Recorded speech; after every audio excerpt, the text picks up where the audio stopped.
What's going on, everybody? It's Bill Bailey with today's Boondoggle, and I am sitting down here in the basement, which is underground, showing some love to my old friend, Johnny, not so evil anymore, Sustar? Sustar, yeah. And all right. Thank you for addressing the not so evil anymore, because yes, I don't go by that anymore. Yes. So I can explain that. Yeah, well, yeah. Let's go ahead and get into that then, because I mean, I know when we talked last at incarceration, and I want to get more into our spiritual stuff too. That'd be really cool. Yeah, of course. But yeah, just on a new path, and I like that. So yeah, go ahead. Explain why you're not so evil anymore. Well, want me to tell you how I got that name first? Yeah. And then we'll go in. I'll give you. Or should I? Yeah. Go ahead, and then I'll go ahead and we'll go back to the timeline or whatever. I'll make it quick. So basement live underground. I started going over their house and hanging with them. I showed up with a bag of weed, and I get out of the car, and Jeremy Aker looks at me and he goes, "Johnny Evil," really loud, and everybody hears it. It just stuck. That was it. Huh? That was it. That was it, because we all enjoyed each other's company, and they were excited. He just goes, "Johnny," and it was a lot of it because they were like, "Dude, I was playing guitar for him, and they're like, "Dude, your playing is evil. Like it's evil." And like, but later on, I find out that the word actually used is sinister, is what has been described by other people. Not necessarily evil, but sinister, like more along the lines of like Rob Zombie sinister, stuff like that. So that was cool. I did all that. And I changed it to I changed the evil part to EVL to give it more of a spin on who I am as a person, because I'm not an evil person by nature. No, but the EVL turned into an acronym, just EVL, which stood for Experience the Velocity of Life. And as cheesy as that might sound, it meant a lot to me at the time, and it still does. And then, so on and so forth, and so facto, however you want to slice it. I started going on tour and started working with other bands, and I became a tour manager. And that tour manager, John Sustar, who was working with Warner Brothers, CAA booking agency. This was a big deal for me. I got jettisoned into an arena tour, and I was working with huge agencies, huge management companies, and I couldn't. Anybody in their smart mind was to be a professional. They wouldn't go, "Oh, hey, I'm Johnny Evil." Yeah. You know what I'm saying? To RA reps at Warner Brothers, they're like, "Who the fuck is Johnny Evil?" I can swear, right? Yeah. Too late. It's out of the box. So instead I just said, you know what? I'm going by my real name, John Sustar. And if anybody has a question and anybody asks about it, I just say my last name. You got a problem with it? Yeah. Well, I mean, when I met you, you're evil. So yeah, exactly. I still get that a lot. Remember that, and but I have seen the change and transformation and everything. But well, let's go back to like square one. Usually I like to do a timeline when I have somebody on the first time. So like originally, what did you want to be when you grew up? Exactly what I'm doing right now. You knew as a kid. 11 years old, October 1991, I knew I wanted to be in the music industry, and I never stopped. I was 11 years old, and I heard White Zombie for the first time, and I was like, oh shit, it can be done like this. I'm like, there's no limits to this music. I'm like, there is so much craziness going on in these songs. I'm like, I didn't know you could do it like this. I was 11 years old. And I'm like, what the hell is going on? So, I mean, you having that kind of thought, like what was like the first kind of music that you remember hearing though as a youth? That changed me? Or just like you first discovered music and you're just like, oh, okay, this is music, and you thought it fit in some certain box until you heard. Honestly, I don't remember any music prior to Metallica's And Justice for All. Okay. Anything prior to that, I don't remember. Because it all changed from that album. When I heard, like, especially the song "Shortest Straw," which is about Cliff Burton. I didn't realize that until later down the road, but that riff is just so devastating that it changed me, and I don't remember everything prior to that. Was just whatever my sisters and my mom and dad were listening to, pop radio. And I'm like, okay, yeah, happy, eat a cookie, great, got it. And then, Metallica came, White Zombie and Pantera came, changed everything in my book. So that's kind of funny because it's kind of similar to my story. I'm much older and stuff, but like I remember Christmas, my older sister was into like Leif Garrett. I don't know if that Rod Stewart. Well, Rod Stewart, but so Christmas she'd get albums and stuff. I've shared this many times on the podcast, so listeners are probably tired of hearing it. But it's funny because that was my timeline. But anyway, Christmas, she's opening albums, and there's like Leif Garrett's new one and Rod Stewart, and she's all excited. Then all of a sudden, I'm like sitting across from her, and then she opens up Kiss Alive. Nice. And that was like I saw it. She's like, "What is this? I don't want this." And I'm like, "Oh, like that's where it began for me." Like I think my first album was like Jay Giles Band or something. But seeing Kiss and all the theatrics and like, wow, so music can be like. So it's kind of like I didn't know it could be done like this. Like I love artists that break through. Like even like looking back on Nirvana, growing up, I didn't know those. It was like a couple songs here and there. I'm like, okay, it's kind of pussy shit though because I want Pantera. And then looking back at it in retrospect, I'm like, I get it. I'm like, I get it. Like, okay.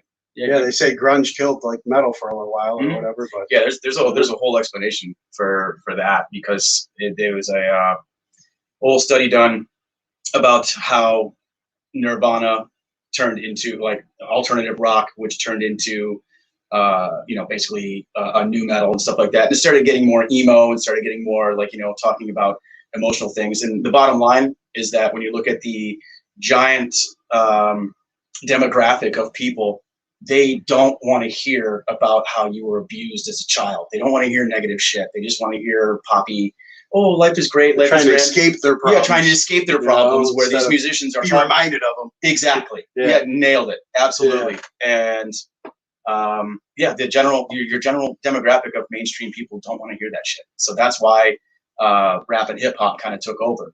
Okay. Because they're all about the here and now and what's going on right now. And sex, drugs, and rock and roll, but it's just not rock and roll. It's just sex, drugs, and rap, and hip hop, which is fine. There's plenty of that in rock and roll as well. I thought you were going to say it was like, just so they can have more categories and more sales, and the big thing. Yeah, that too. Industry. Yeah, I mean that's part of it as well. Money drives it. That cookie cutter bullshit. Yeah. So so you discovered that music. What was when did you know you wanted to play an instrument, and what was the first one? I started immediately. I had guitar lessons in Willoughby. I started off on an acoustic guitar that was from my stepmother, Carol, who was a great woman. And I got the guitar restrung. I went to Willow Music, which is no longer there, I don't think, in Willoughby, Ohio. I had, I think, like 3 lessons from a guy named Jimmy Black, who was a renowned guitar player. And I was told that in order to be a musician, play guitar, my mother, my guitar teacher, everybody, they told me, they's like, you have to play acoustic guitar for a year, and then you can go to electric. So that's how that started. Okay. I learned all the songs. They wanted to know that you were dedicated. Yeah. Well, not only that, but the acoustic guitar builds up strength in your fingers way more than electric guitar. Because if you just go right to electric guitar, your hand's going to be slipping, sliding all over that thing. But if you build up your hand, work the muscles on the acoustic, muscle memory. The electric is just so easy to transfer over to. Oh, sweet. So it's kind of like I hated it. Yeah, I hated it because I wanted to go to electric so bad. But I did that, and then as a reward, I was rewarded a electric guitar. Yeah, I know for me, you see there's a keyboard sitting there with my jujitsu gis on it. My daughter wanted a keyboard for Christmas. It just holds close. I went and spent the money, and she didn't show the dedication or really wanting to learn it after it got here. So it's like, good on your parents making you, work and earn it, Yeah, is there a USB out on the back of that thing? Yeah, we can get it. I was going to say, because I was thinking, well, since we have it, maybe I can use it as in the podcast and do whatever. But that's another topic. I'll be really quick about it. If it has USB out on the back of it, then you can hook it up as a MIDI controller, and all the sounds inside of it are null and void. You don't even have to use it, but you can use that as a controller. Sweet. You can hook it up to your laptop and like yeah, there's so many possibilities that you can do. I believe it. I believe it is because I ran it by. You remember Matt Dunleavy? Mm-hmm. Yeah. I ran it by him. You say the same thing? Yeah. Yeah. So yeah, I was like, all right. I'm like, I'll spend the money because I know if she doesn't show dedication and use it, then somehow I can. You can still work it into the podcast or something, But yeah, all right, cool. So then you started playing, guitar. You proved that you're serious about it. When did you start playing with others and getting into bands? This is where it gets a little interesting. Okay, so I moved down to Maryland, the DC area, just outside of it in Maryland, technically Maryland. And that's I didn't have any friends when I moved down there. I was still in middle school, and when I moved down there, I became the minority, and I was found with it. DC is a huge melting pot, and whether it was good or bad, I'll never regret my stay down there, being jumped and sent to the hospital just for the color of my skin. That's totally fine. I don't regret it. But anyway, I moved down there. Didn't have any friends. I eventually made some friends, but I was basically trapped in my room and just playing guitar, like, for a year. And then I got introduced to a few people. Obviously, I was making some friends along the way. And again, I was the minority. And at lunchtime at high school, we used to go to the band room, and it was a really small room, and there was like a doorway, and the doorway would just be packed with people, like all these kids like wanting to see what was going on. And we were playing this music. My first band was actually a go-go band, which is not known throughout the United States. It's only in like Baltimore, DC area is a genre of music called go-go music. Oh, I thought you were a go-go girl cover band. No, and that's a huge misconception when I say that name. They're like, go-go, and I'm like, yeah, go-go, and they're like, you're talking about like the Go-Go's? I'm like, no. This is like hard funk rap meets like it's so hard to describe, but no, these girls are the girls that are involved are not go-go dancers. Like I've seen them, like, it's, again, keep in mind at a lot of these kinds of shows, we didn't really play shows. Like I moved back before that, but we were playing at lunch, and it was technically my first band. We didn't really have a name or anything. We were just jamming. And it was that helped open the door for you being accepted. Yeah, because I was a metal guitar player, Pantera, Metallica, and here I am playing like out of my element. So music opened that. Yeah, and with this go-go music, it's just like, all right, we're not gonna kick that dude's ass anymore. He jams. Yeah. I mean, you gotta understand, like the beats, like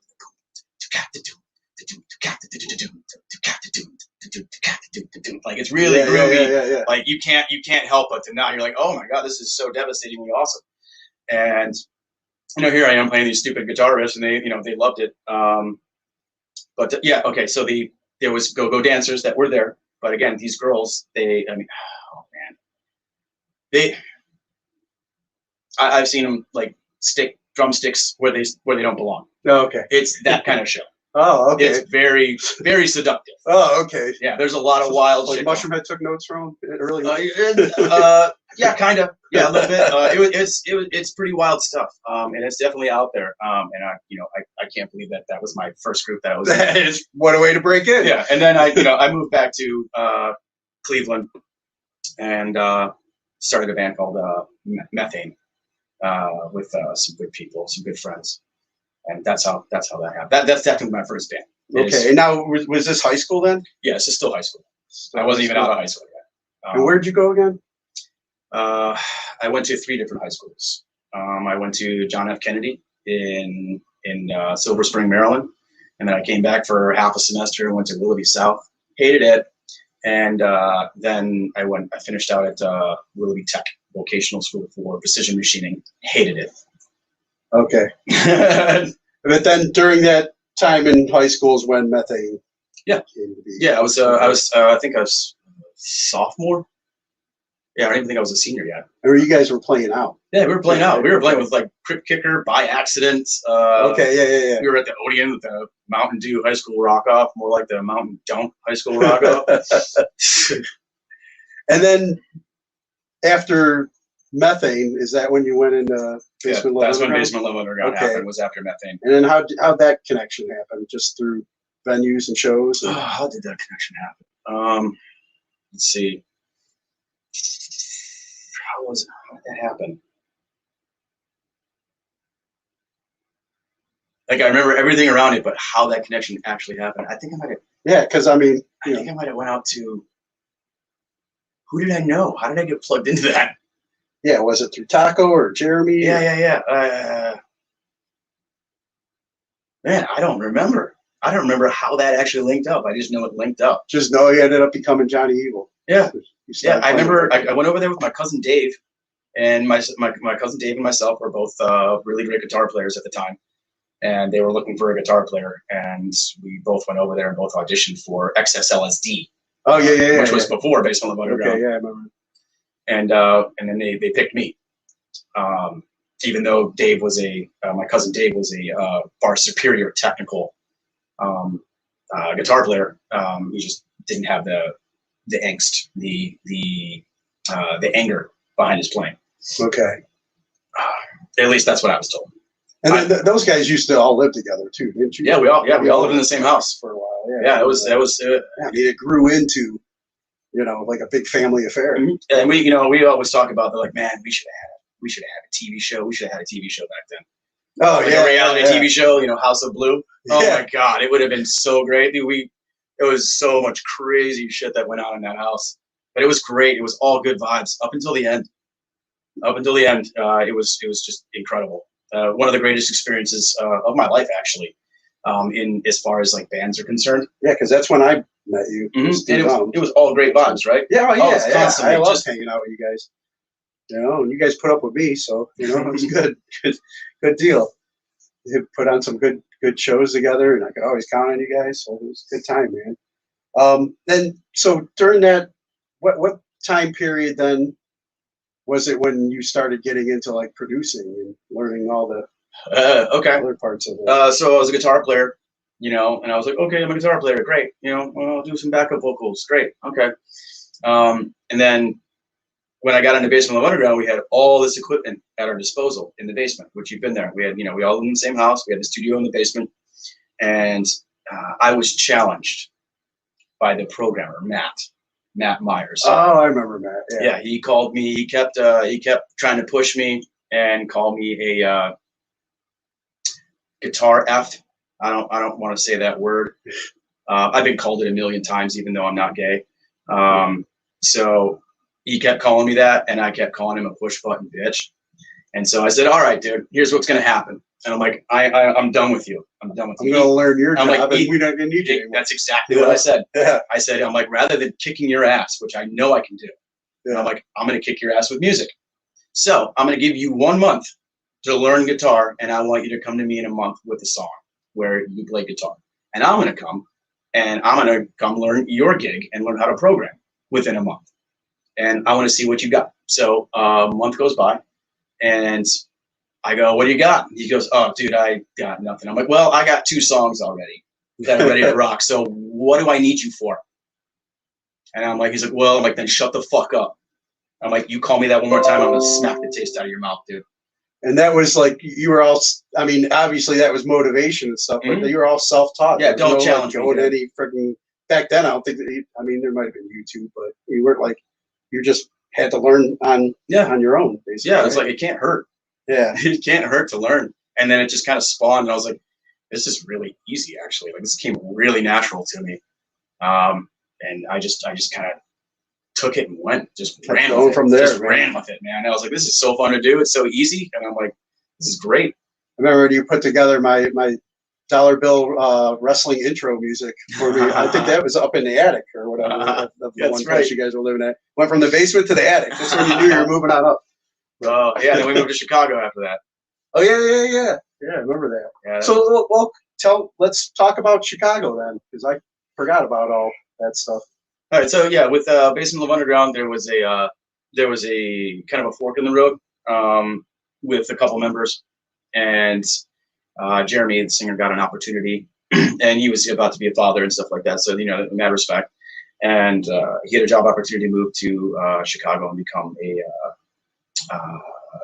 some kind of type of management at Guitar Center, and so myself and a couple other members, as you know, we didn't want to let it go. So we were just like, you know what? We're kind of tapped out on this whole Cleveland thing. Let's give Chicago a shot. Yeah, we support you, dude. Of course.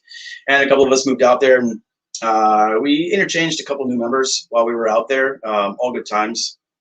And yeah, did some shows. But I mean, man, Chicago's such a different city than Cleveland. And there was a point in time where I think I worked like 68 days in a row, working Guitar Center and working a club downtown, as a DJ, as a bus boy, just working my ass off, and I still couldn't afford to live there. Yeah. And I was starving. Like I could barely afford to feed myself. It was basically like, okay, I got 3 days till I get paid, or like 2 days till I get paid. I'm gonna buy a pack of cigarettes and some Adderall and make it till then, until I get paid. Like that's the kind of scenario I was in. It's like, well, $5 Adderall, that'll last me, I won't eat for 48 hours. I'll smoke cigarettes and then I'll be able to eat. And that's working just nonstop.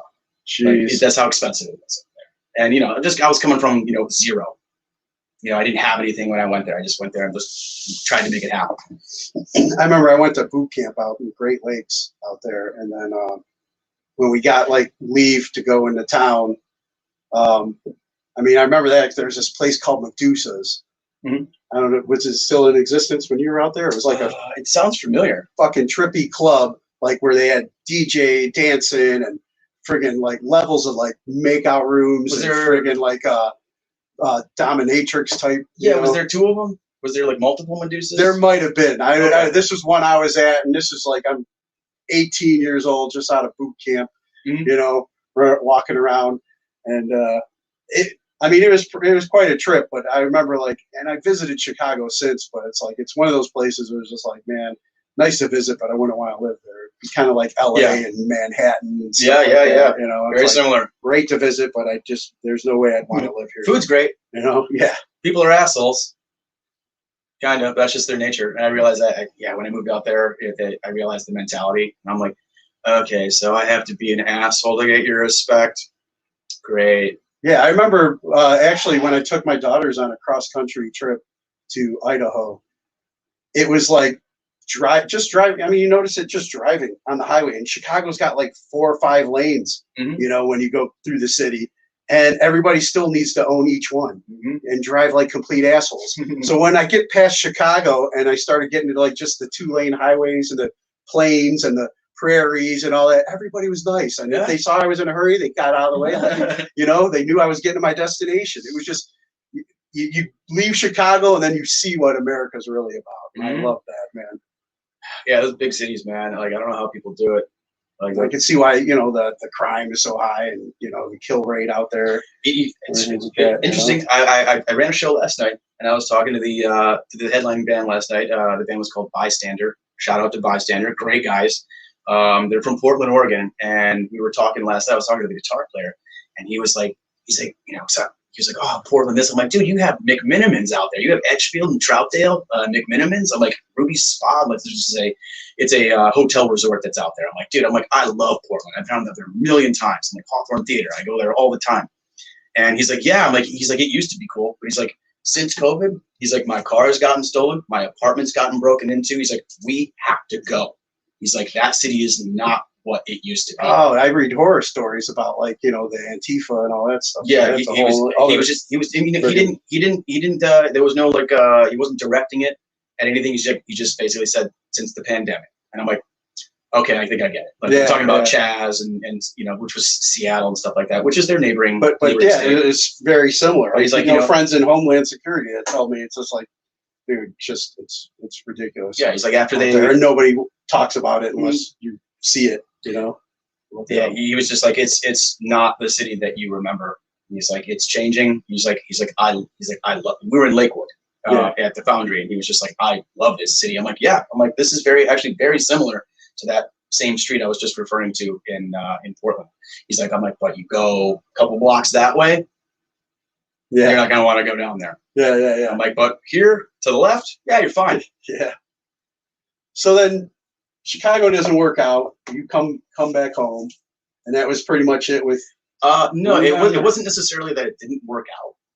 It was more so you needed to eat and live. Well, no, I had a that too. I realized it on Christmas one day when I didn't have anywhere to go on Christmas, so I basically I slept in my car, and I woke up on Christmas Day, and that's when because I was branching off, like Jeremy and Tim. I still love them very much, but I was headed in a different direction. Like I wanted to be heavier and more, more gut punching and just harder and heavier, and that's where the music was gravitating me towards. So that's where I wanted to go, and they were more along the lines of getting softer and more organic and stuff like that. And I was like, I gotta go, and that's when I just packed my car up and drove back to Cleveland and moved in with Brandon Gahan, and him and I started Ventana. That's right. So you started that. Mm-hmm. Yep. Okay. Yeah. Let's talk about that then. Oh God. This gets messy. Yeah. Well, I mean, I'll keep it. I'm glad Brandon's still alive. Yeah. No, I kept in contact with him. He's doing well. There was a couple little hiccups he had along the way, but I'm glad he's still with us, and he seems to be doing well. What I understand, I love the dude. That's great. Yeah. I wish him nothing but the best. And we hang out occasionally. I'll hit him up once in a while. Hey, come on over and hang out for a bit. And we just hang out and bullshit. And might work on. He wants to get back into music, and I show him about the program that I'm using, stuff like that. Whatever, it's fine. But yeah, so Ventana. You guys got together, started Ventana, and then. All right. So I start. There's a couple songs. A lot of the first demo of Ventana was written on crystal meth, which was done only a handful of times. And I regret it, but so I go to this bar, this pool hall, and I end up meeting Richard Thomas, who's up there, and he's propositioning the guy I'm talking to about playing a fill-in gig with dope and stuff like that, and blah blah blah blah blah.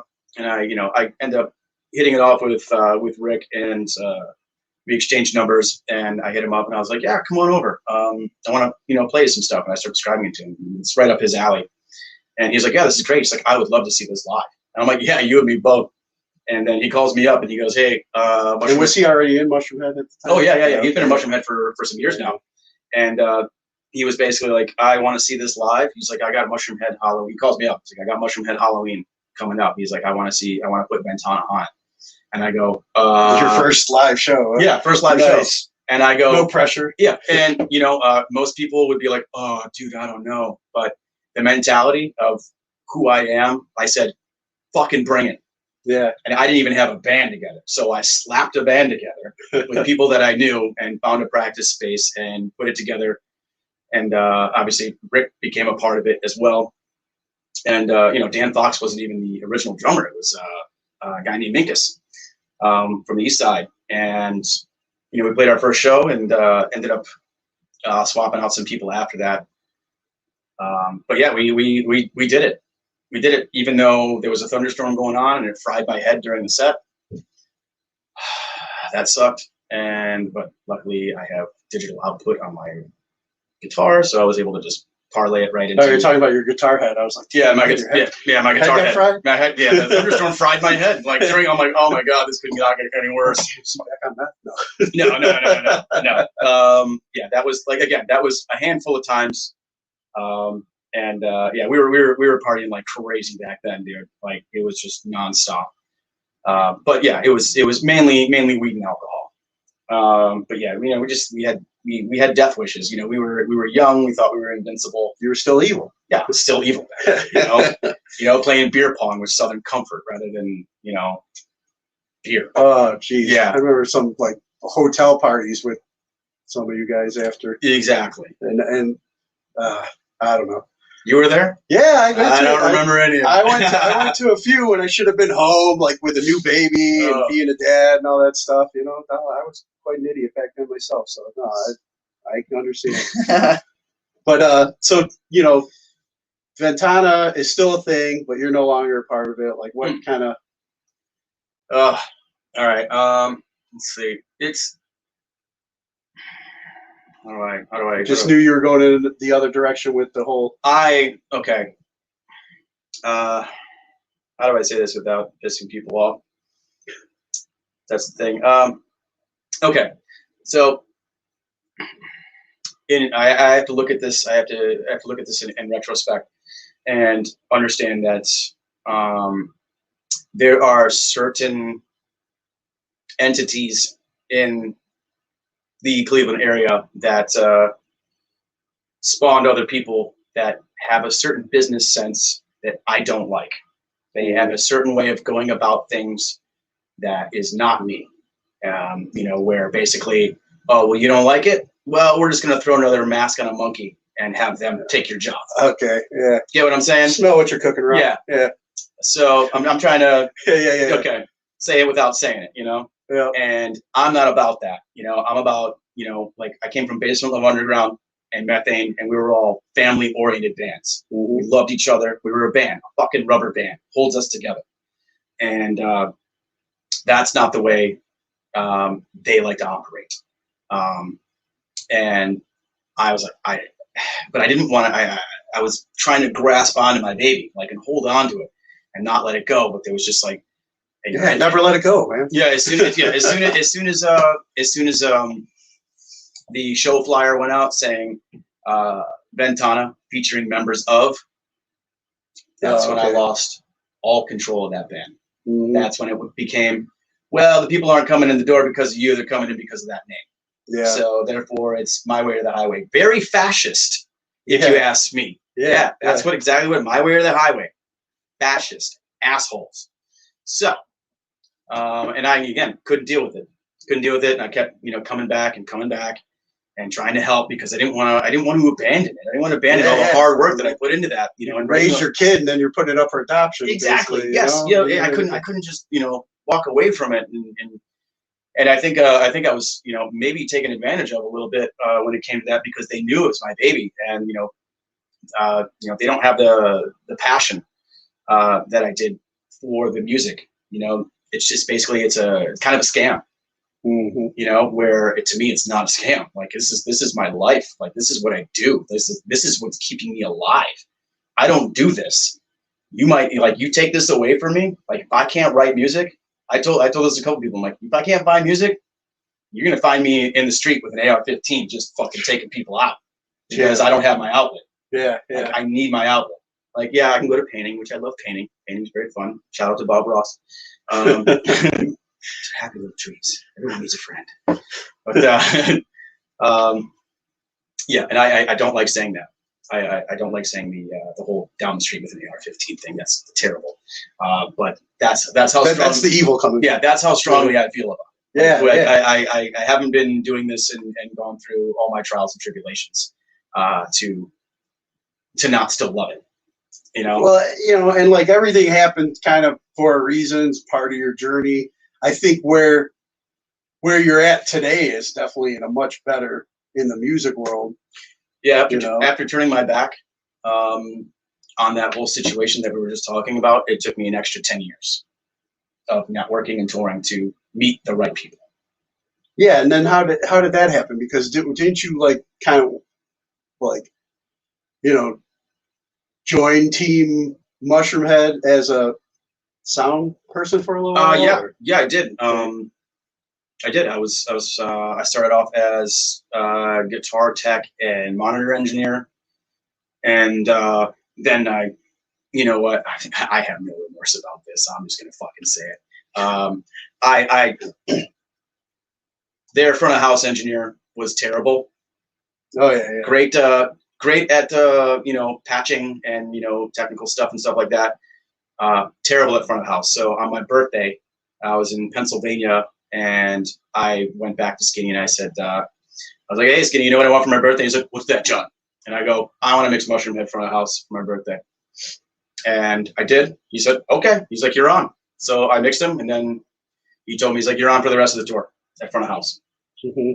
I said, great. And then I moved up in pay and then they wouldn't pay me anymore. And then I realized that, you know, once I hit ceiling, if I hit ceiling somewhere, then it's time to figure out what the next step is. I hit it at Peabody's, I hit it with Mushroom Head, and you know, those guys, they're fully aware. They are 100% fully aware of what the cost of living is here. Because when I started working for other bands and realized that it's either, you know, if you work for bands out of Chicago, Nashville, Los Angeles, New York, where their labels are at, their cost of living is much higher. And they'll offer you, they were offering me like triple what Mushroom Head was offering. Yeah. Because of their cost of living. And like I said, they're fully aware of that. And it's smart business sense. I will give it to them, but they know that they can hire Cleveland local boys, pay them a ham sandwich and fucking $10, and you know, get a kick in the dick in the night after the show and say you're here's welcome. A free hoodie or something. Yeah, here's your free hoodie. You know, I get it. You know, you want to save money. I totally get it. I'm not that punching bag anymore. I'll deal with it for as long as I have to, but you know, I will move on. But you used it, you know, kind of, I guess, on the road as a stepping stone and networking tool.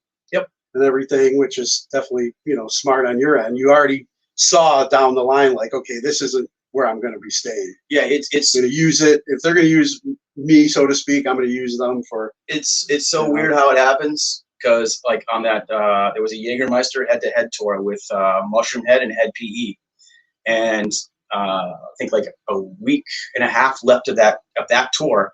Head PE's tour manager, Matt Malley, hit me up. He comes over and he goes, "Hey, you're the best one on your whole crew." He's like, "Our guy's leaving. You come work for us. We're going to go on tour with the Insane Clown Posse directly after this tour." Okay. And I said, "Yeah." And he's like, "Just jump buses and on the last day, and we'll go out." And I went out for another 2 months. So I was out for like 126 days or something like that. It was ridiculous, and ended up killing it. You know, just I was. Oh my God, I was drum tech, I was DJ tech, I was guitar tech, I was bass tech, I was turntable tech, and I was monitor engineer, all by myself. Yeah. And there was a TM front of house, tour manager and front of house guy, who was Matt Malley. And Matt Malley ended up, we ended up becoming, you know, great friends, and he's hooked me up with gigs like years down the line. Okay. Like got me the gig with Art of Dying on Warner Brothers, because, you know, I put the effort in. I made the network, and he trusted me to.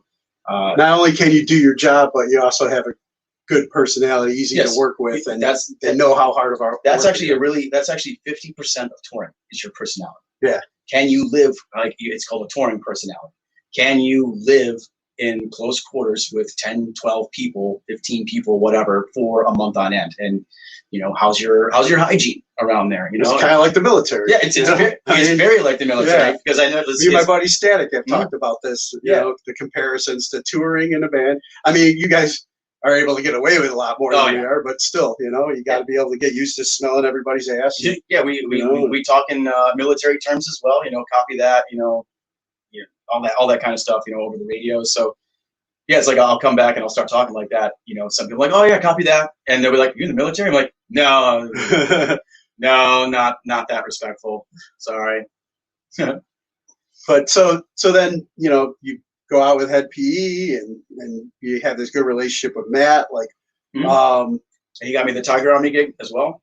And then when did this, like, what was it, B West Music? When did that? Okay. And what is that, and like when did that come to be? B West, that is Barbara West. Okay, so am I jumping too far ahead? Is there more to it, or before that? Let's see. You know, we're on Ventana, and then so basically, all right. Is it related to, you know? Yes. Oh, that you were learning to do out on the road, and then all of a sudden now you're like accredited almost. I guess. So there was, you know, along after the Ventana thing, you know, I was writing songs, and I started making more networks with other people where I could publish songs through different artists and become a ghostwriter, just writing songs in the background, stuff like that. And I had some interest in people, and I was like, okay, I think I could really do this and like be an independent songwriter and not have to be in a band, which is great. That's exactly what I want to do, because at the end of the day, I hate to say it, and I'm going to say it again. I'm going to say this. I want you to put your ears really close. Fuck the band. I hope you listen to that, because I meant every fucking word of it. So yeah, I'm realizing that a lot of the bands are kind of pieces of shit. So I don't really want anything to do with them, and I like it way better on my own. So with that being said, yeah, sorry, not sorry. You're a one-man show. I'm a one-man show. I got tired of dealing with assholes, so I'm like, you know what? I'm just going to do it all myself. Like, we're done here. We're done here. You want it? Here's the price. And eventually, but I mean, eventually, if you do get into something that isn't that like kind of similar like with Trent Reznor, I guess, kind of created everything with Nine Inch Nails, and then he would just hire live performers and stuff. Eventually, if you wanted to do something. No, I really don't want to do that. No, I let somebody else do it and pay you for your work. Yeah. So this is where BWest comes in. So on and so forth. We got a whole decade of writing songs and networking in between Ventana and the current situation, and so I'm on Warped Tour 2018. By the way, this coffee cup right here that I have. Oh, look at the green. I know the green right there. The green just. Coffee cup. You can see right here. It says. All because I had to do this background for you, which we'll get into. Yeah, it says Sustar Warped Tour 2018, which was the hardest tour I've ever done in my entire life. I was mixing two bands, Palais Royale and Twizted, at the same time on two different stages. I was disheveled every day, just completely wiped out every day. Like I was nailing out like probably 14 to 18,000 steps a day. And I'm on the bus, and Bryce Hall, who is a content creator, he's out with Gojira right now, incredible content creator.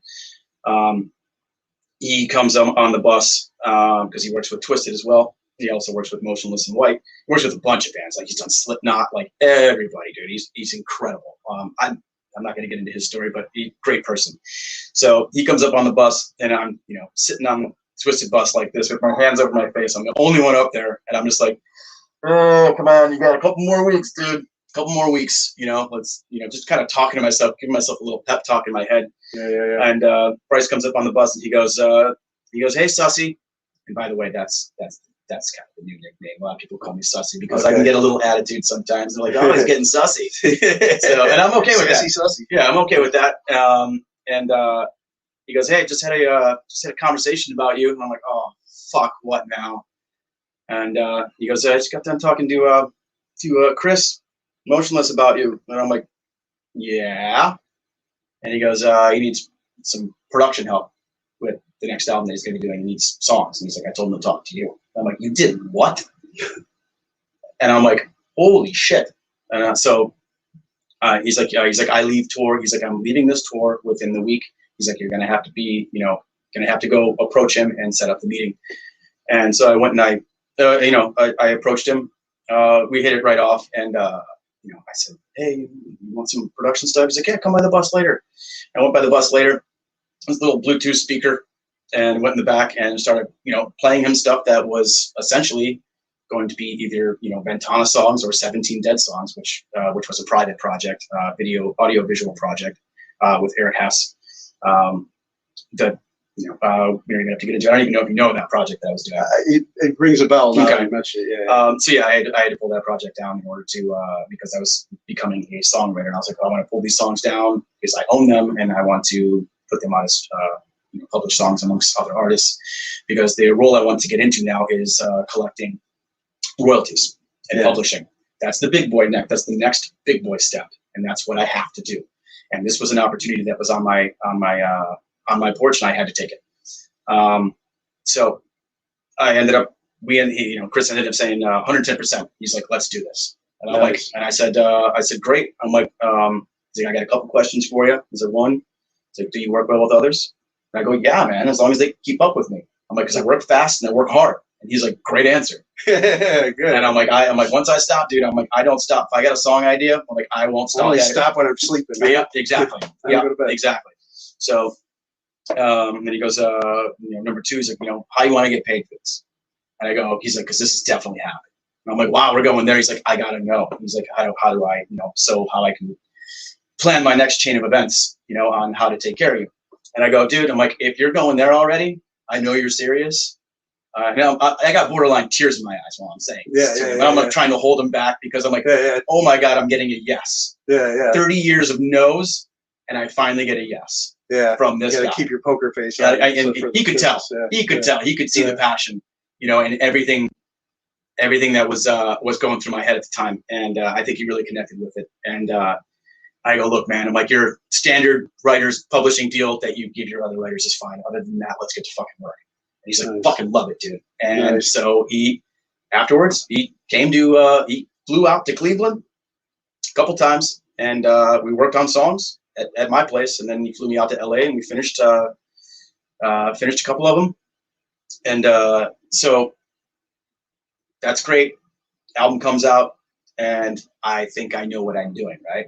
Like with publishing and writers and mechanical royalties and stuff like that. BMI, ASCAP. You didn't have like a entertainment attorney or anything at the time? No. And I thought, I was like, oh, how hard can it be, right? How hard can it be? Yeah. Well, let me tell you guys something. I'm like, it's a lot harder than you think. Yeah. Is that why some of the artists will show their like, I got 5-cent royalty check that just came in? Well, yeah, and it's well, kind of.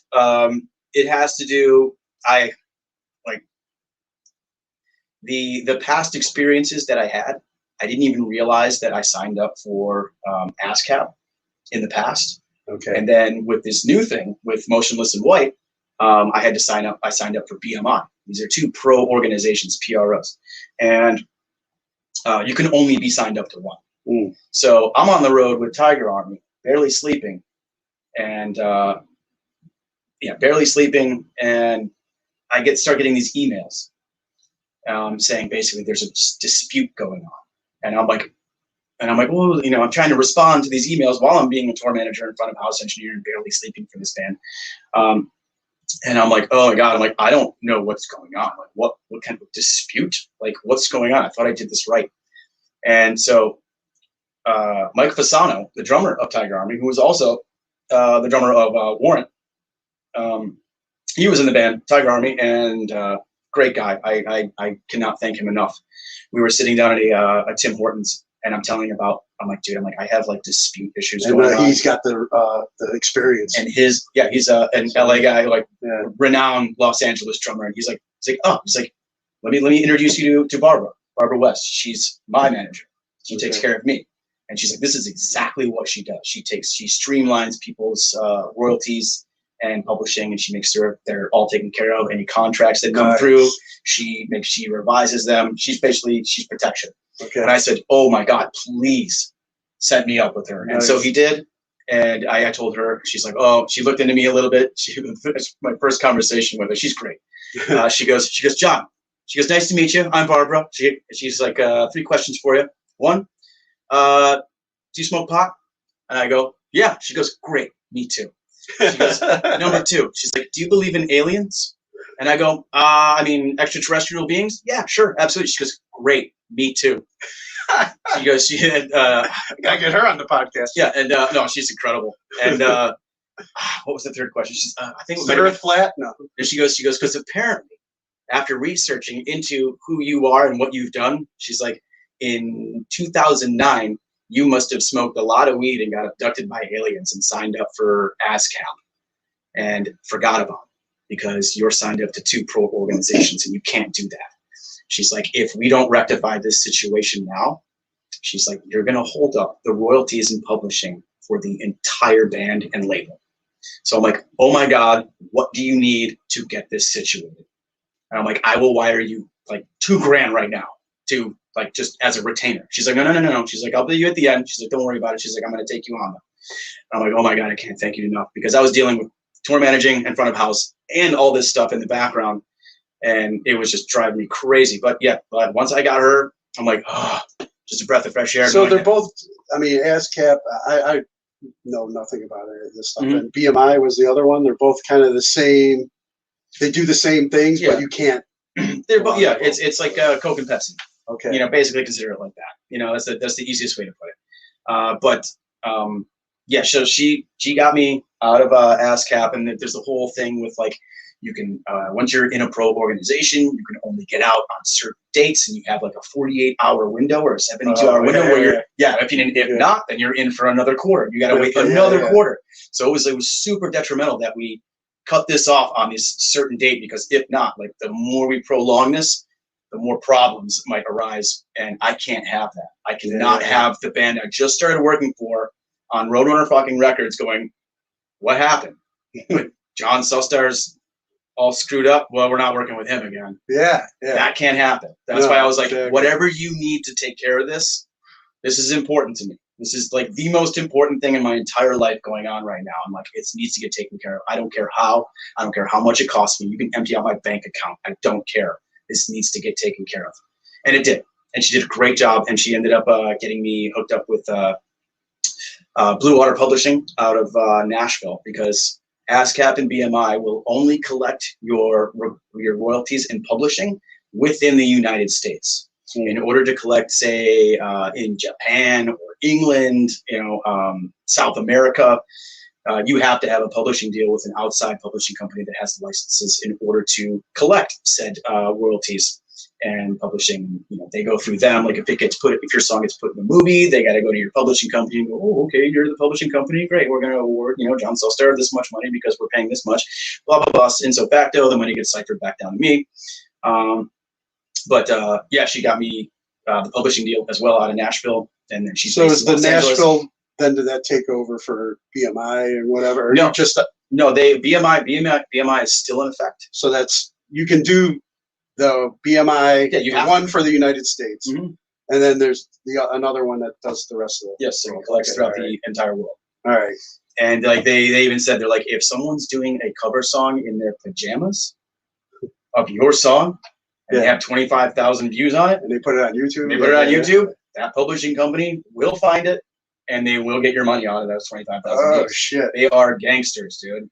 and like, what a mind blowing when they were going through the chain of Roadrunner Records and working up and getting into the accounting of Roadrunner Records. I was CC'd on all those emails, and I'm like, oh my god, this is so fucking cool that my name, everyone's talking about me. And I'm like, these are like huge people. But they're like, they're shaking people down. Yeah, for me, for you, yeah. And I'm like, dude, how cool! And everyone's being super nice on the emails. Everyone's, oh yeah, no problem, great. We can't wait to work with John Sustar again on the next album. And I'm like, you gotta be fucking kidding me! And I'm like, what world did I just land myself in? I'm like, you know what? I'm like, I had to shake my head a couple times, I'm like, you know what? I'm like, you've been through a lot of shit, John. I'm like, you know what? You deserve this. Fuck yeah! I'm like, it's fine. It's awesome. Like, just roll with it. Let's be happy. So then you get Barb. You get on Barb's thing, she's taking care of you, and then, I know you've done quite a bit of work with Motionless and White, and said Twizted now as well. But who are some of the other artists that she's been able to like? Well, keep in mind, she's not a artist manager. Okay. She doesn't. She just make sure your shit's. She makes sure I'm protected. Okay. And make sure, because she basically does engineers and producers, people that are studio musicians. It definitely helps your resume for other bands looking to work with you to see that, oh, he's one of hers. Yes, absolutely. Okay. In fact, which is really funny that you mentioned that, because Josh, who's the drummer of Nita Strauss, and he's also the manager. Yeah. He called me up and he's like, hey, so-and-so? And I'm like, why does that name sound familiar? He's like, oh, because we're about to be working with him, and he's on the same roster as you. He's like, Barbara West? I'm like, yeah, that's my management. And he goes, yeah, she manages him too. And I'm like, he's like, yeah, I was on her website and there was your picture. And, you on there, same roster. And I'm like, how cool is that? And I'm like, yeah, I think I've arrived. Yeah, well, when I was setting up for this and I looked at your, on your profile, and I was like, okay, let me find out some more stuff that Johnny's been doing, because I just hearsay or whatever. There's stuff in the background that I seen that, went through her profile. I'm like, wow, all right, look at him. Yeah. That's why I put that link. I'm like, you probably should throw that on there. Yeah, see what's going on. But yeah, it's a lot of fun. I have a great time working with her. She's fantastic. She saved me. Absolutely. And then speaking of Nita Strauss, you're getting ready to going out with her on tour for doing some audio. I could not pass it up. I love those guys, and Nita is just an absolute sweetheart. Just such a kick-ass person. Yeah. For the level that she's at. There's nothing more I love than seeing somebody who's achieved a status like that, or just with any musician that is so humble and so caring and so passionate. And gives back. And gives back. Like it's such like and it's inspiring. It makes me want to do that as well. And I love it so much. And that's why, when they call on me, I was like, I've minimized myself down to about 2 bands touring with. One is Twizted and the other one is Nita. I love a lot of the other bands that I've toured with. Don't get me wrong, but I'm no spring chicken anymore, and this shit has kicked my ass, and it's definitely starting to rear its ugly head now that I'm getting older. And now, who's some of the other bands that you've mentioned? Tiger Army, Motionless. Like, who's some of the other bands that you've worked with over the years? Do you want to be? You talking like touring wise and running sound for them, or are you talking like actually writing with them? Well, I guess both. Okay. Because that's a lot. The touring thing, I would have to, Adelita's Way was another one. I mean, there was, let's see, Mushroom Head, Head PE, Adelita's Way, I even went out for, they did a death metal stint with Incantation. Dude, there's so many. Like, I toured for 14 years. Wow. And just jumping on tours and stuff like that. Yeah. Adelita's Way was another fun one. I've done a bunch of tours with them. They're really great guys out of Las Vegas. But you were doing a lot of that and then the writing stuff. Yeah, I would tour and then I'd come home and I'd write. And then I'd go out and I'd tour and I'd come home and I'd write. It was just nonstop. And yeah, that's basically it. And then the solid relationships that you have now that you write for are just who? Okay, so Motionless and White, Twizted. Twizted, I just sent them a couple new songs, so I think I'm going to be doing a couple more tracks with them, which I'm really excited about. I love the way Rose Petal turned out. It actually climbed to number 34 on the rock charts, on the Billboard rock charts, so I was pretty stoked about that. I was like, if you had asked me 10 years ago if I would have hit the Billboard charts with Twizted, I would have been like, get the fuck out of here. But super cool. I love working with those guys, absolutely. Let's see, Motionless and White, Crossbreed, which is a band out of Florida. I'm doing a couple tracks with them. They're resurrecting themselves from like a 10, 12-year hiatus. And, they still have fans, and I want to believe in it. And I have all my songs are already like, not all of them, but all the 4 of the front runners, I should say, are all spoken for by other by Twizted and Motionless and White. And then the other songs, I still love them. It's not that I shortchanged them, it's just what those bands picked out of everything I sent them. And so I still have leftover songs that are just chilling there. And Crossbreed picked one of them up. A really great one. We're working on that one right now. I think it's called like No Fucks Given or something like that. Now I always think about Thanksgiving. Yeah. Whenever he says it, I'm like, oh, Thanksgiving, no fucks given. And it's fun. It's good. We're doing a cover of Flagpole Sita by Harvey Danger. Oh, Harvey Danger. Yeah. It turned out really. It turned out. It's heavy. I have it on my phone right now, just the pre-production version of it. Oh, sweet. It's pretty cool. There's no vocals on it or anything. I got something I want to play for you when we get off this thing too. Okay. You answer some question that you kind of were talking about. I still do occasionally some stuff with Ventana, but we no longer work in the studio together by my choice.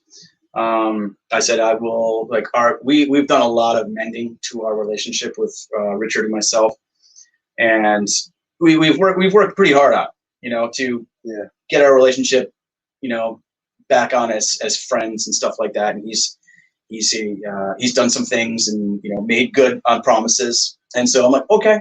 I'm like, all right, dude. Hey, people can change. Yeah, it's totally fine. People can change. You knew me back in the day. Yeah, and everybody can change. Totally fine. That's why I try not to I try and give everybody else the same blessings, I guess, or the grace that I've received. Yeah, right. Through the years. Ain't nothing wrong with that. And so I was like, yeah, I'll play you songs. I can send you songs. That's fine. And if you like them, we'll work something out. But I said I will. I don't ever want to really be in the studio with you guys ever again. Sorry, not sorry. It's just I work by myself the best. Yeah. So I'm gonna stick to that. Too many roosters in the hen house is not good. Now back to Twizted real quick, because we you mentioned we talked when we were talking at Inc. about that Astronomicon thing that they do or whatever, and I just happened to be like down the street from my daughter's jiu-jitsu competition. I was like, oh, this would be kind of cool to go to, but I'm like, I don't know, we don't really have time for it. But if I knew you were going to be there, I would have hit you up. Yeah, so absolutely. Talk about that. What that is all about and that experience for you and what you do. Astronomicon. Okay, so it's a pop culture horror convention that the guys at MNE Magic Ninja Entertainment and Twizted put together, and it's just a convention that they wanted to do their own like Comic-Con, basically, and it's obviously not as big as Comic-Con like New York or something like that, but it's on a smaller scale, and they've just been killing it every year. It's just more people. Yeah, it looks like a good time, man. Yeah, it's a great time. It's always in Ann Arbor. No. It's been at I think like 2 or 3 different locations now. It's always at some kind of like a convention hotel where everybody stays at the hotel. But in Michigan, though. Yeah, it's always in Michigan. Always. They're based out of Michigan. And yeah, it's just panel rooms, tons of stuff to sell. People are all in makeup, cosplay contests, wrestlers. Like, dude, there's so much going on at those. My daughter's like hitting the Wizard Worlds and we do the Walking Dead stuff and all that. Yeah, no, I'm so proud of those guys. Like for like following through with it and making it happen. I know it's a lot of work. I know it's a lot of work for those guys, and I just here I come in, just waltz in and go, okay, set up the PA system. I got the panel room. But, they trust me to run their panel room. And they're like, okay, Johnny's over in the panel room. That's one thing we don't have to worry about. Yeah. And that's what I usually get. That's what I like to give my artists going, you know what? Johnny's there. I'm not worried about that. Yeah. That's one thing I don't have to worry about. I don't want, And that's another thing. Like I give my artists when I'm at front of house.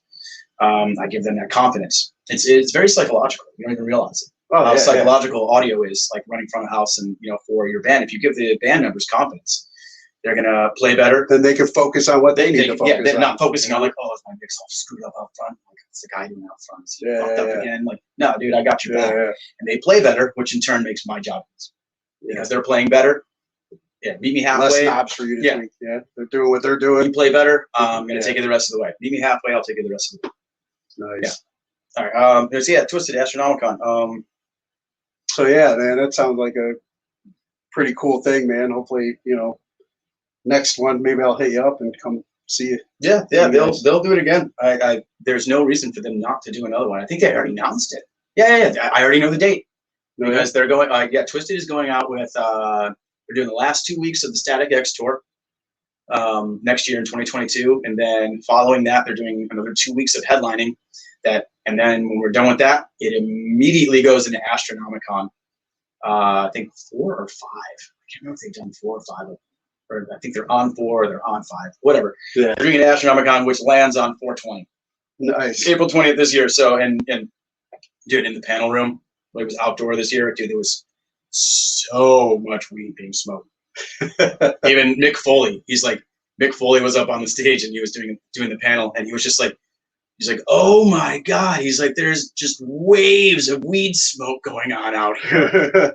Yeah, it was crazy. Yeah, it was great. I love Michigan for that fact. I love smoking weed, so it's fun. Nice. So, man, we got to get into current affairs. I mean, everybody's wondering why we look like Force Ghosts up here. Oh, yeah. Beetlejuice couch. Oh, yeah. So let's talk about this Beetlejuice-inspired project you just did. Okay, well, that Beetlejuice-inspired project is no longer. No? No, I had to put the kibosh on it. And luckily, I only talked to people about it and made one post about it on social media. And I just put it out there. Sorry, man. No, it's fine. It's fine. In fact, I have no shame. It wasn't, I'm partially at fault, but not completely at fault. But I do take some.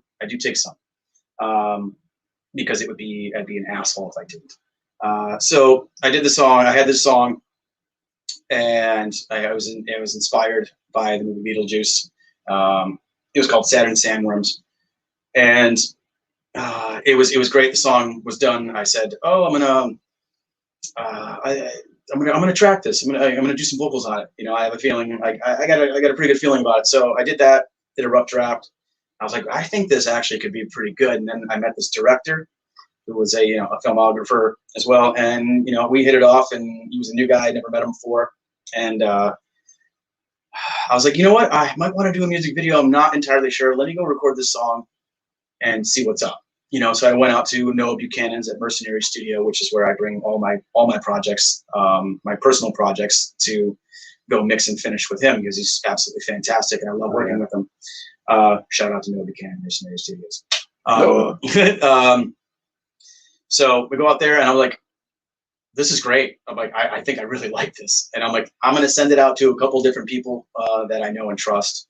And the response I got back was like, dude, you need to put out your own project. This is incredible. Yeah. And I'm like, all right, maybe I should. And I'm like, because I'm getting the whole vibe from it. And I'm like, I'd love to explore, and I love doing music videos. I've done like 4 or 5 of them, and there's so much fun to do.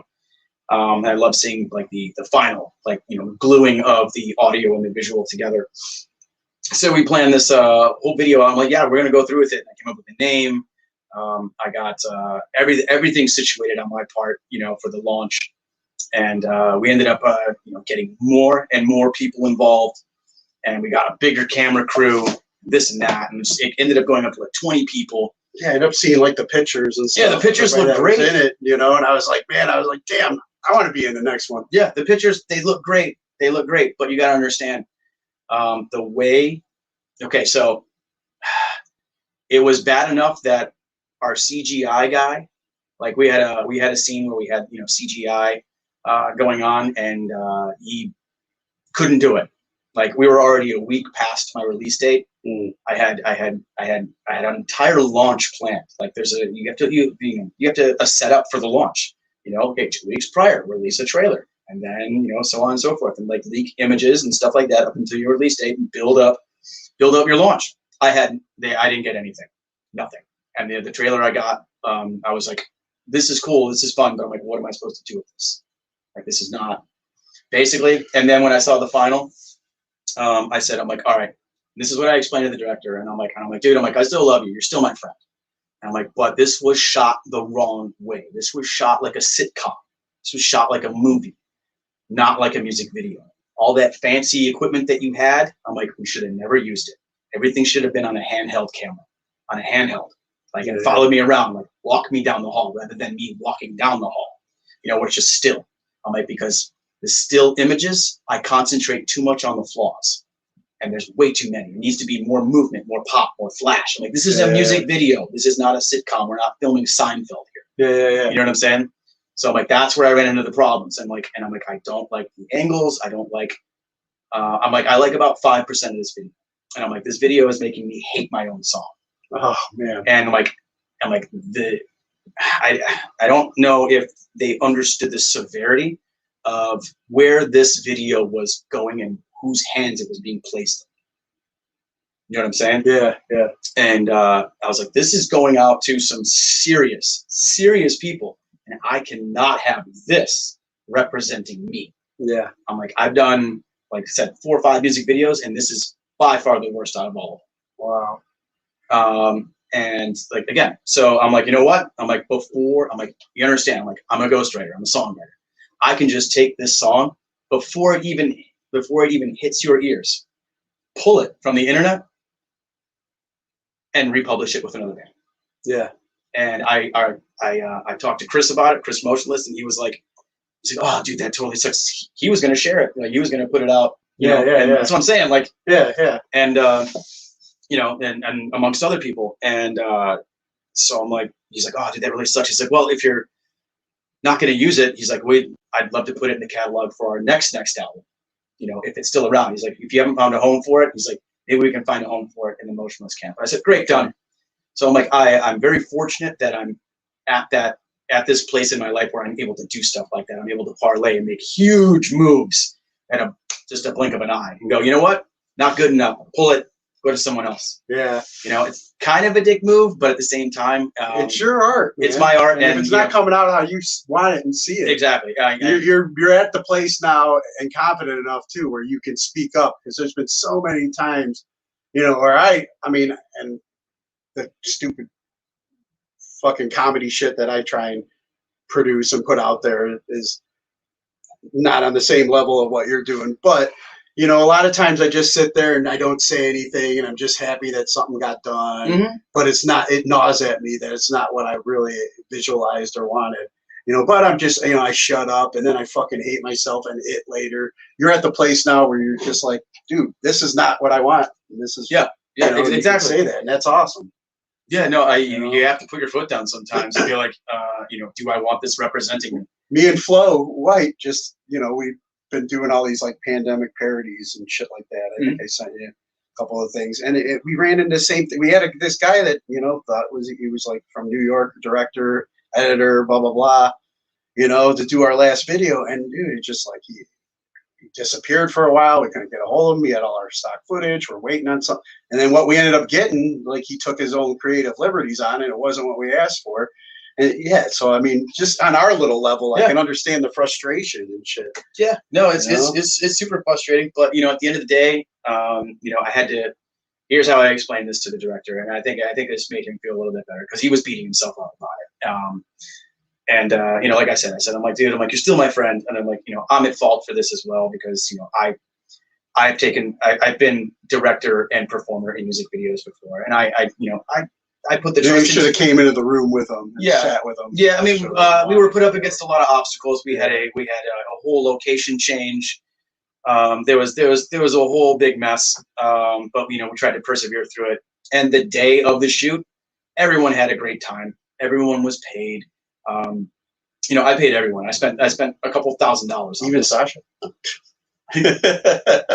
No, Sasha was there actually as a friend, and he was only there to run on-set audio, like just basically play the song on a Bluetooth speaker while I acted. And then we ended up meeting him as painting him up, and meeting him, and he was stoked to do it. And I was like, I bought him. I bought everybody a map of Thailand, which is all Thai food. Shout out to Map of Thailand because it's in Cleveland, so only a couple of bucks. Sasha feel at home. Yeah, right.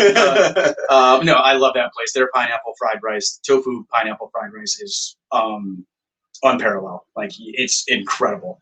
So yeah, I did. You know, I paid, and so on and so forth. You know, like we all had a great time that day, and I told him like, look, I'm like, don't feel bad about the money that I spent. Okay, I'm like, there's two things you need to know about the money that I spent. One, that was all PUA money. Pandemic unemployment assistance money, because I lost my job during the pandemic because no one was able to tour. So Barbara West said, this money's for you. You need to take it. And I go, okay. So I sat at home and I told him, like, that money I spent, I literally sat at home and smoked pot and collected. I did not go out and work for it. Okay. And then I put it in crypto and it just sat there and I pulled it out. And that's the money that I spent. And I'm glad. And number two, I said, number two, probably the most important, and half is glass full, not half is not, but glass is half full optimism. I'm like, that money went to you guys. It went to our community. You know what I'm saying? It didn't go to some corporate asshole. It went to our community. And that makes me feel good about spending that money. Even though I don't have a product, at least that money went to our community. It went to all sorts of people within, our Cleveland scene, which makes me happy, even though I don't have a product. You gotta look at it. Hey, there'll be more opportunities. There'll be more again. I mean, like I said, things are starting to finally open back up. You just like through your pores, creativity, comes out. So, there'll be more opportunities. Sure. And again, like I said, I'm able to just take the song and republish it with somebody else, and I'll let them put the work into it. I'll let them, put all the money into a music video for it and do all that, and I just sit back and collect. I think your video will end up happening sometime too, though. Just maybe under a different way. Maybe. But, I don't know. I took down all the pages. Learning experience, Yeah, whatever. It's fine. Every obstacle so far in your story, you either win or you learn. Is what my coach tells me in jiu-jitsu too, and it goes through life. And you learned and you adapted and then it moved on to another level, man. So it's just like, it's awesome to see, That's it. Like, nailed it. From the dude that I knew back in the day, to where you're at today, man. I'm fucking proud of you, and thanks, man. Glad we were able to reconnect. So we've been on like over an hour so far. Shit, really? Yeah, yeah. And I mean, I can definitely do another one with you sometime, but I wanted to get ready to wrap up. But before I do, I want to ask you some of the questions I normally ask. Yeah, I'll be quick. Guests that I have on. Who would you say is your top 3 musical influences, or just musical artists that you know always enjoy listening to? Or all right. Okay. So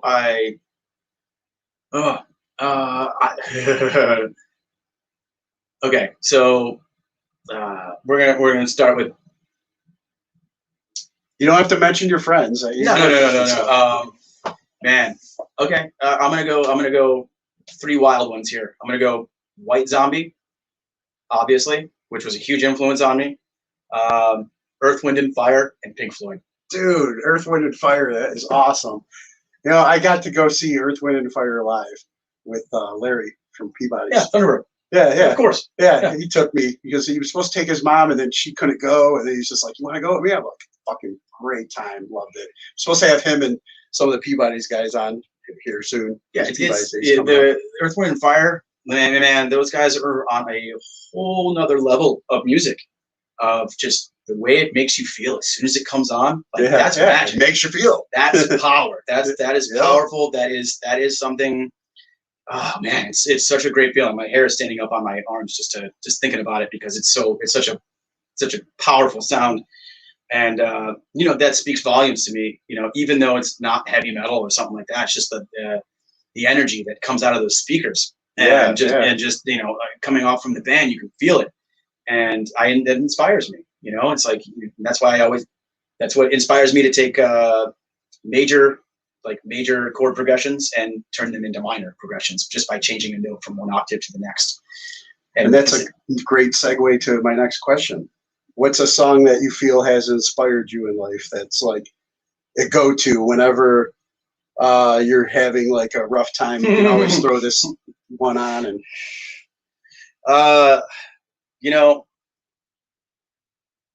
there's been a couple. And they're kind of a broad spectrum. Phil Collins was one of them. What is it? In the Air Tonight? No, not that one. Susudio? No, it's a depressing song. Against All Odds. Against All Odds. Yes. Yeah. I always want to. I know the lyrics of the song, but I always forget the title because it's Against All Odds. Yeah. And it's the movie from that movie, Against All Odds. Or whatever. That song's gotten me through some tough times, because take a look at me now. Yeah. There's just an empty space. Like, you're never getting this again. You fucked up. I'll be standing here by myself, asshole. Totally fine with it, because I've realized that I've always been looking for a home, but the reality of this situation is the home has always been inside myself. And it took me a long time to realize that home is here. Speaking to me right there, too. Home is right here. It's like we always think we can like relocate to change how we feel, but wherever we go, we're there. We're there. So if we don't change in here, and that's something I'm still at 48 years old, still fucking working on. So you're totally always speaking my language. Right, always working on it. Love it. And then what's a class you feel should be mandatory before graduating high school? Classes should be mandatory before graduating high school. I think finance. Yeah, you get that a lot for sure. Like how to do your taxes, how to budget your money. Yeah, makes total sense. Definitely need to. I got my youngest is a senior this year, and I made sure that her counselor put her in a finance class. Yeah, absolutely. Get her ready, man. I mean, this world keeps changing. Yeah, world is so greedy with money. Like, you need to be a professional at how to handle money. Yeah. In today's day, like, and they're just sending out all these people like, oh, tooraloo, go get a job, and isn't that? Or like we were talking about earlier, we just blow it on stuff. Yeah, stuff. Because we're just trying to find that home, I guess. That emptiness in us. Yeah, everybody's trying to fill that hole. Clutter with fucking shit, and then we just, gotta get rid of it. So, awesome. And then 3 people who've inspired you or you can credit for making you the person you are today? 3 people? Yeah. My mother, definitely one of them. She's been a huge inspiration. She's a musician as well. My entire Italian side of my family in general. Like, don't get me wrong, I love the other side of my family. They're just not all musicians. Like the Italian side of my family, like we're not mafiosos or anything like that. We're all philosophers and musicians. Like my grandmother was the cellist in the Cleveland Orchestra for like well over a decade. My grandfather was the Frank Yankovic's banjo and guitar player from polka. He was inducted into the Polka Hall of Fame. Shit, I didn't know that. Yeah, I got a long family history of musicians. Oh, sweet. My grandmother, cellist. She got that's a future project. She's played at Mar-a-Lago at Trump's place. I don't even know how many times. Nice. Like a long time ago, way before politics. Yeah, way before politics. How you decide to handle it. And yes, she got paid. And I'm not saying here or there. I am not on the political spectrum. I'm just simply stating a fact that you can still mention a person's name without everybody. Yes, exactly. One thing. Yeah, I am complete zero. Infinity and zero are the same thing, in my opinion. So that was that 2 or 3? That was just 1. I mean, people that inspire me. It's really hard to put it, but yeah. I mean, my mother gave birth to me, so yeah. I'll say that. Okay. And veering off to that, 3 people.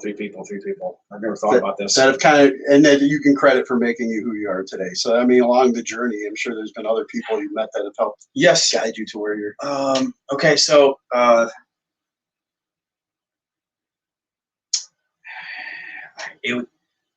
it's so hard because there's so many, like there's so many negative experiences that I've had with people that I could use those negative experiences and use those negative experiences as positive experiences, and using those negative people to turn into positive and go, okay, who not to be like. Yeah, exactly.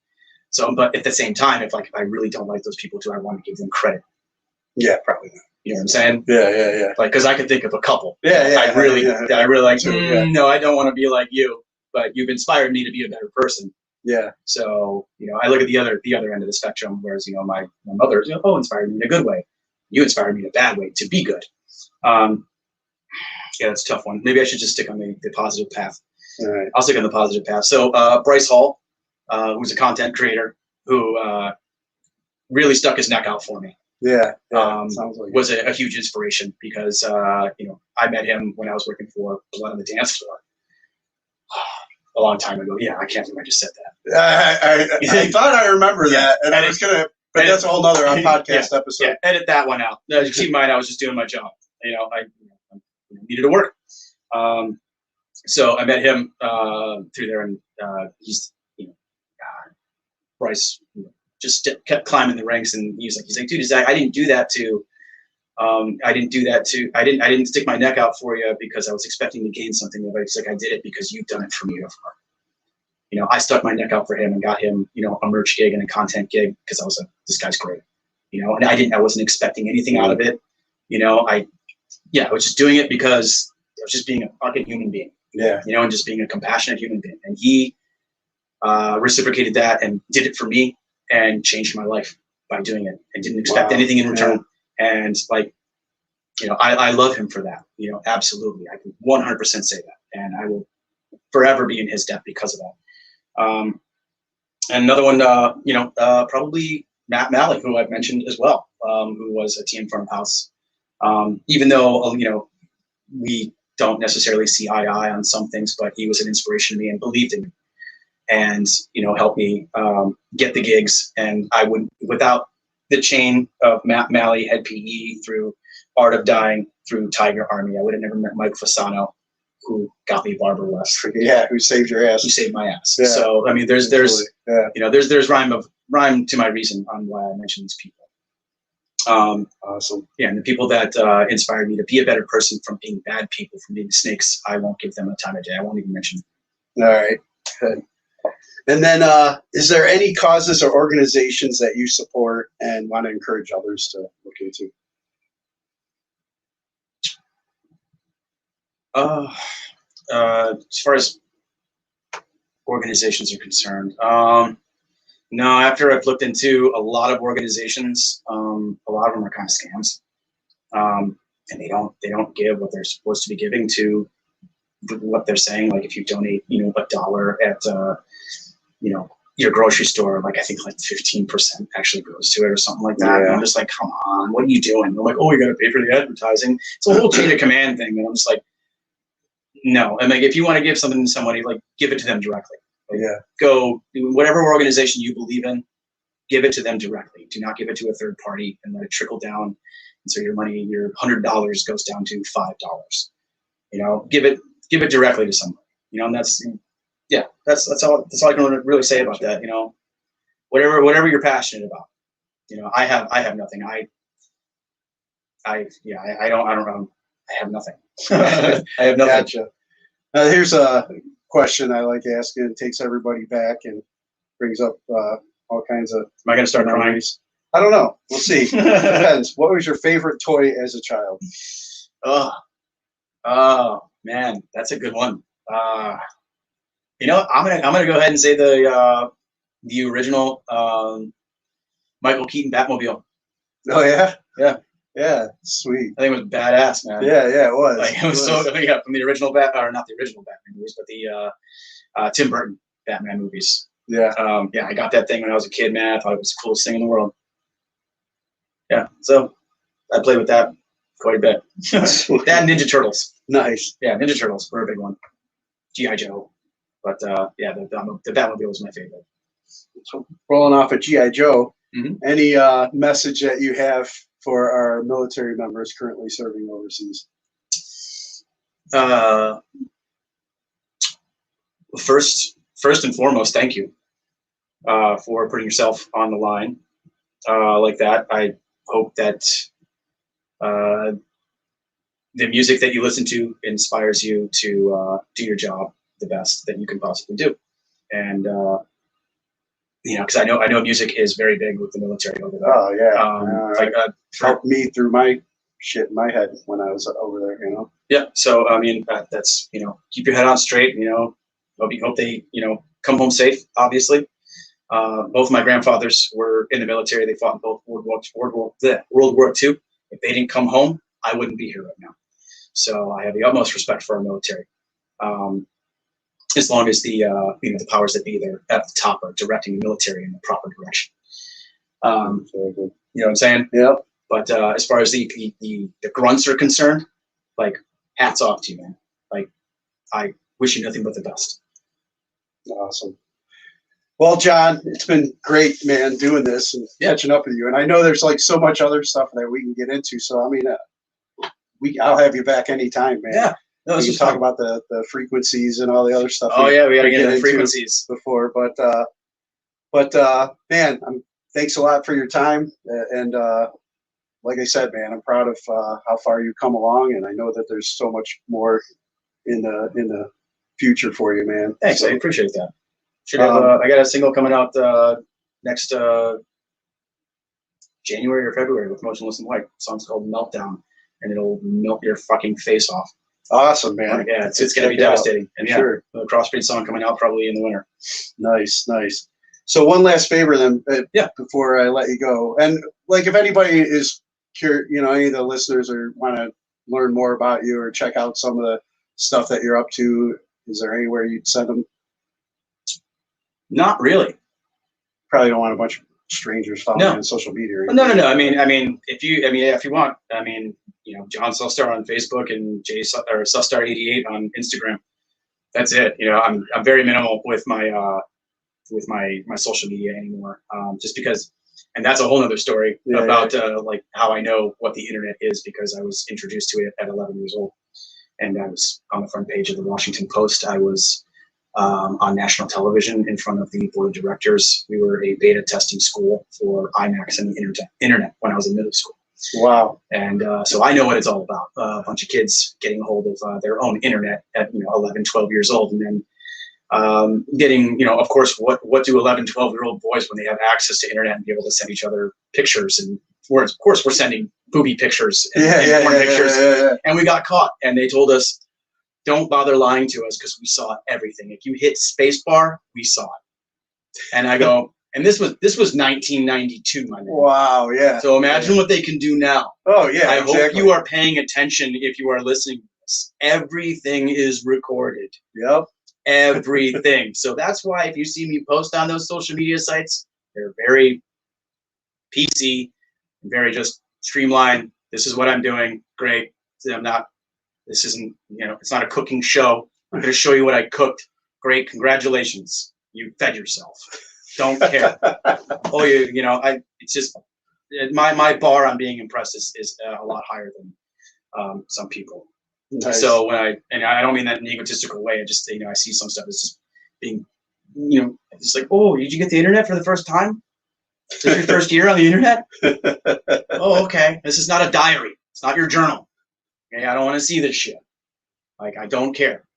You want something, message me. It's fine. Sorry, I got a little pissed off just because I've been in it for so long. Gotcha. Thank you for having me. Appreciate it. Awesome, man. Yeah, it was great having you, dude. And we'll have to do it again. Yeah, absolutely. Whew.